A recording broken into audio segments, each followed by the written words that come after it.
Bad Batch just gave us a sequel to the series' best episode, amped up the character drama, and set the stage for the series' endgame. The Batch are gonna take down Mount Tantiss. Welcome back, ScreenCrush. I'm Ryan Airy, and this is all the Easter eggs, references, and little things you might have missed in the Bad Batch, episode 5 of season 3. So, I realized I haven't actually broken down the new Star Wars intro yet, because it does actually change with every new Disney Plus show. Sorry about the oversight, so let's break this down now. The images are actually taking us through the history of the latter days of the Clone Wars into the Age of the Empire, just like this series does. We start with General Grievous, then a helmet of the member of the Open Circle Fleet. Now, this is the Republic naval fleet that we actually saw at the beginning of Revenge of the Sith when they were fighting General Grievous, and of course they were also all through the Clone Wars. Next, of course, we see Chopper, who canonically first appeared when he was recovered by Baby Hera on Ryloth in the final days of the Clone Wars. Then we see the helmet of Crosshair, by far the best character on the show, an assassin droid Wrecker's helmet, note the Clone Force 99 at the top, and this is a Gen 1 TK Stormtrooper armor. You can tell because look how the back of the helmet looks like it is a samurai's helmet. And then we see Bo-Katan's armor, and finally we end on the regular, current TK Stormtrooper. Very cool how this takes us through the final days of the Clone Wars up through the early days of the Empire. And I want to remind you guys about all the cool Star Wars parody merch for sale at our merch store, where we design all the shirts ourselves. We have this original trilogy tee, the prequel apologist, somehow Palpatine returned, say no to death sticks, the hello there, and our brand new shirt, They Fly Now, a parody of the Air Jordan logo, but you know, it's about this.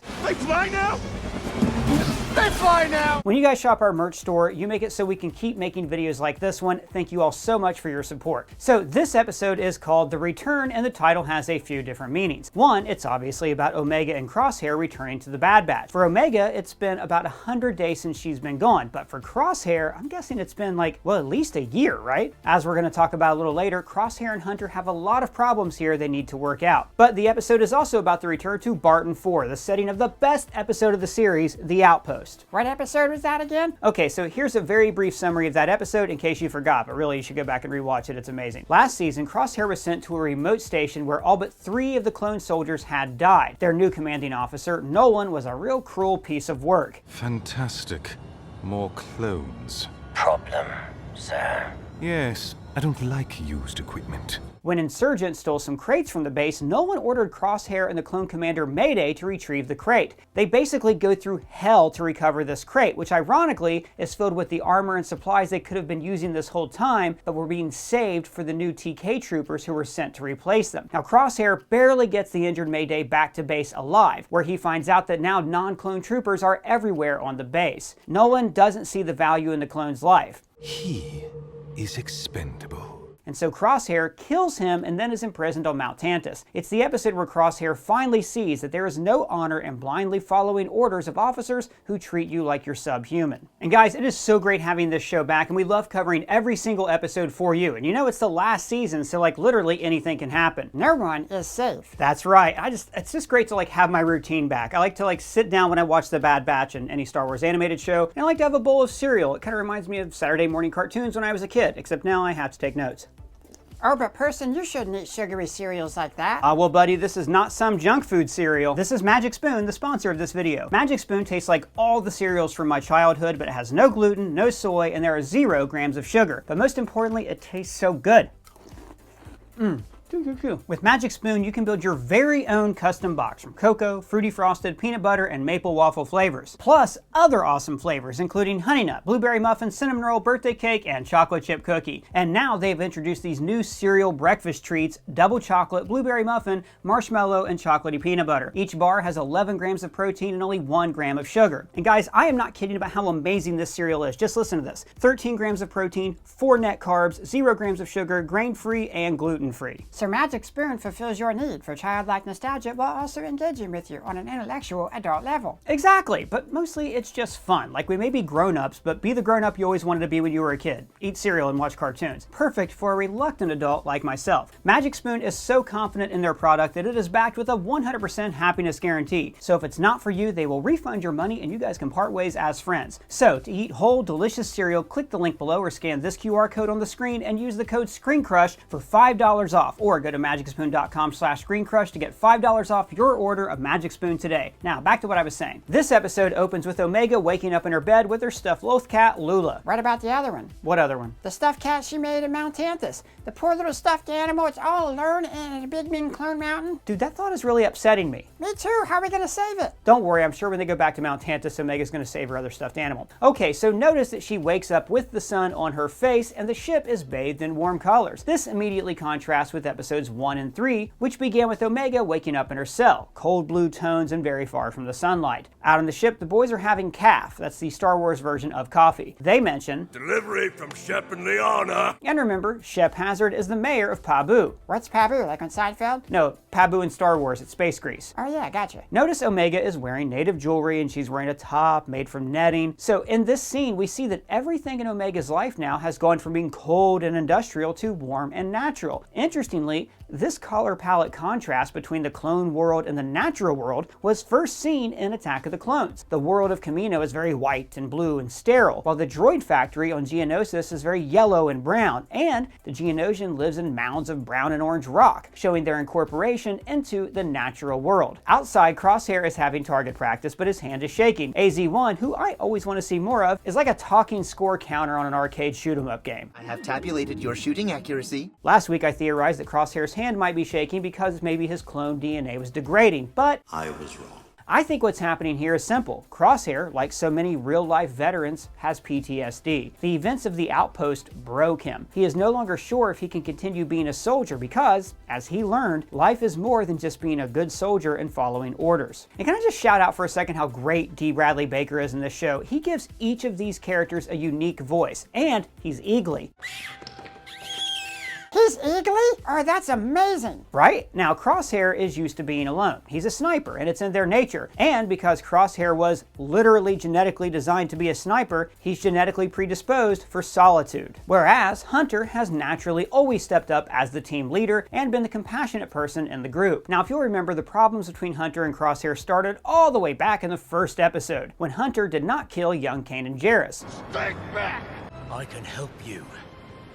Come with me. When Order 66 happened, the Bad Batch's control chips didn't even work. The others chose to leave the Empire, while Crosshair chose to stay. In fact, the Empire actually removed Crosshair's control chip, meaning he did this of his own free will. And then they sent him to hunt down his old squad. Throughout this show, Crosshair killed civilians when he was ordered to do so, and his face was permanently scarred when he almost captured the Bad Batch. But even then, he still wanted to be part of his old squad. In the finale of Season 1, he kills the TK troopers and asks Hunter, Join the Empire, and you will have purpose again. And then the Empire bombed Topoka City even though they knew Crosshair was still in there. The first sign that the Empire does not care about clone lives. Crosshair was not accepted by his fellow clones or the TK troopers, and in an army where everyone else looks the same, he was still alone. Until the events of the Outpost led him to a breaking point, and then he was taken to Mount Tantiss. And even then, when he learned that the Empire was going to hunt down Omega, he warned Hunter. Found a recent distress message sent from Crosshair's old code.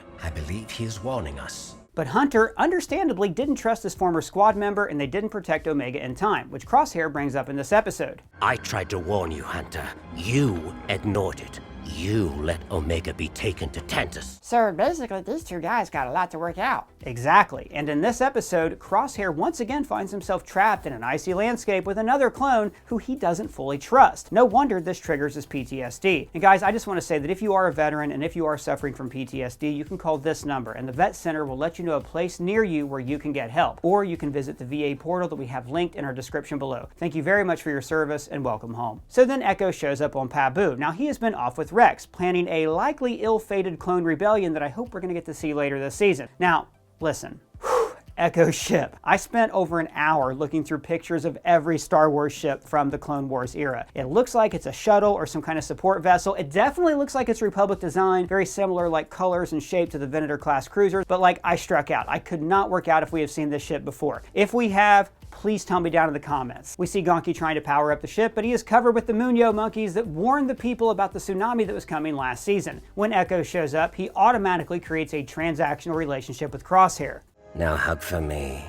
Depends how good your intel is. Remember, he served on the squad with Crosshair for the shortest amount of time. He's actually been on the run from Crosshair longer than he's actually served with them, so there's a reason there's some distrust here. And then they eat on a wooden table, drinking from wooden cups, again, to draw a contrast between the natural world and the cold world of Mount Tantiss, or the cold world of Barton 4. And there is a moment here where Echo mentions tech. Imperial encryption will be a problem, especially without tech. But wait, can't Echo just plug in his arm and hack stuff? I thought he and Tech were kind of redundant team members to begin with. Yeah, poor Tech. But throughout this episode, we do see the Bad Batch warm up to Crosshair in small ways. Omega teases him about his age. I'm older than you are, little brother. And then Wrecker reveals, and God, this is a tearjerker, that he always kept Crosshair's armor. It never felt right to get rid of it. And later, Crosshair makes a little bit of a show out of pulling the collar like it doesn't quite fit. But Crosshair hasn't gained weight, it's just that this now feels unfamiliar to him. He is adjusting to his new, old role. Now, when he gets this armor, listen to the music.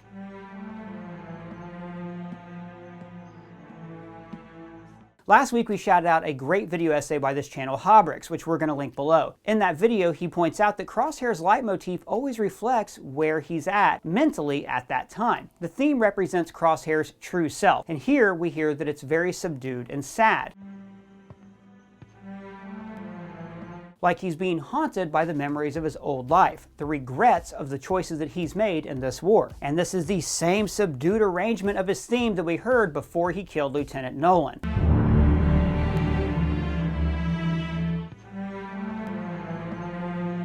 So it's pretty clear that this memory is haunting him in this moment. And when he puts on his old armor, notice how his theme becomes more heroic.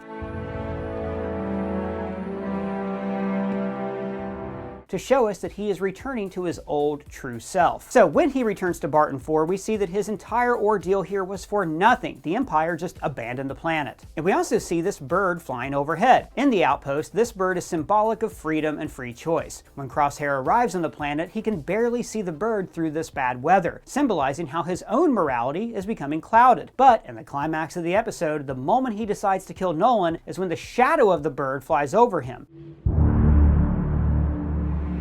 Here, the bird soars overhead in a clear sky to show that Crosshair is now free from the Empire, and he has free will. The bird seems to be made of these crystals, very similar to the Vertex foxes from The Last Jedi, who showed the Resistance out of the caves. Hunter presses to find out what happened here, saying, And how do you know that? Take a guess. Just following orders. Now this is, of course, recalling the famous clone line after the control chip activated. Good soldiers follow orders. Crosshair also said this line, but it became his maxim for following the Empire. Later in the episode, he and Hunter have an honest conversation about this line. Good soldiers follow orders, that we're going to talk about in just a bit. The Imperial sensor here makes the same sound as the Imperial probe droid in The Empire Strikes Back, which of course also took place on another ice planet, Hoth. I don't know why they call it Hoth. They should call it cold. Also notice how the walls of the base have these rounded rectangles just like we saw used on the Death Star in A New Hope. In fact, the red and black consoles also look very much like the consoles we saw on the Death Star. And a little later, we see Omega's comlink is just like the one that 3PO used in that movie. The Arabesh here reads, initiating. And you know what? Let's just get all the Arabesh out of the way. This one says inventory log at the bottom, and the left column reads FYH45UN91. In fact, guys, looking through all this, these are all random serial numbers except for this one that spells out your mom. And finally, this one reads, System Command, Installation Success, Status Report. The gang creates a plan to route all power to the main terminal, which means that they have to draw power from the sensors. Now, Crosshair assumes that the beacons are sensors to keep the raiders away, the ones he fought in the Outpost episode. After all, he is a soldier who is making a judgment based on his previous combat experience. But the sensors are actually keeping out a monster that is buried under the surface. Again, I think this is emblematic of Crosshair's own personal traumas in the war, and him burying that trauma instead of dealing with it. Case in point, when Hunter asks, What did you do to finally get on the Empire's bad side? Betray them? Like you did with us? Crosshair's hand begins to shake. When Wrecker asks why the Empire left, Crosshair says, I guess it served its purpose. And this is calling back to the Outpost, when Nolan only saw the clones as units that existed to serve the Empire. He served his purpose. Now these three helmets likely belong to the last three clones who had survived at the start of the Outpost. This one definitely belonged to Mayday, the clone that Crosshair rescued. Now when that episode begins, Mayday shows Crosshair these helmets lined up like a graveyard. And then later in the episode, Crosshair repeats this gesture gesture to honor these fallen clones. And also, Omega's helmet looks very much like the Rebels' indoor helmets from Return of the Jedi. I love the way the camera pushes in past this sensor, never quite showing us the ground. Like, we know there's something out of frame there coming toward the base, but it's buried beneath us. But Batcher knows that something's coming. And then we see that it's a giant ice caterpillar. It's also like the sandworms in Dune. Good Easter egg, buddy. High five. Meanwhile, Wrecker has to prime the breaker, which seemed like a callback to Jurassic Park. 1, 2, 3. The caterpillar bursts out of the ground as Hunter and Crosshair are just about to come to blows. And again, if the monster is symbolic of Crosshair's lingering PTSD, I don't think it's an accident that it explodes upward right when Crosshair is about to lose his temper. And later, Crosshair redeems himself finally by saving his squad leader from this underground cavern. And I think that this is important as well. Crosshair believed that good soldiers should always follow orders, while Hunter believed that those orders were only as good as the people giving them. So Crosshair rescuing Hunter from this pit and bringing him into the light means that Crosshair has symbolically accepted Hunter's way of thinking. He has moved past the trauma and burying his PTSD to accept the truth and start to cope with the decisions that he's made during the war. I thought I knew what I was getting into with the Empire. And I love how the show uses the repetition of the line, "Good soldiers follow orders," as a way to show us how the clones regret turning on the Jedi and being used by the Empire. And finally, Hunter finds a way to forgive Crosshair for his bad judgment. Nobody really understood what was happening back then.